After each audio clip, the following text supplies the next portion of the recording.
Baktım sükut söndü, bütün bakışlar üstüme yığıldı. Işıklar yanır, adım seslenir, bu gece ritim benimle dönür. Sahne alışır ayağım değen kimi, külək değişir adım değilen kimi. Ben gelende nefes kesilir, her küncde bir sır gizlenir. Korkma yakın gel biraz da, bu enerji yayılır her yana, bir kıvılcım besidir başlamaya.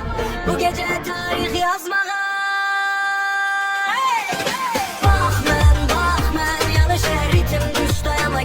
Sesimi aç.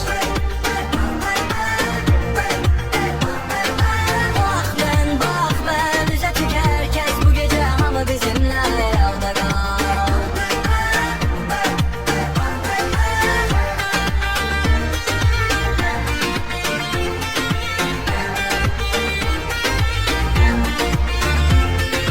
Adım seslenir, küçe titriyir, gözler danışır, söze ihtiyaç yok. Gülür sızır dodakdan dodağa, ruhum kaçır bedenim kalır yukarıda. Gerginlik artır, yürek sütür divara, saniyeler kaçır yapışır havadan. Sen de gel koyulsun kaydalar, bu meydanda yazılır adlar. Korkma yakın gel biraz da, bu enerji yayılır her yana, bir kıvılcım besidir başlamaya.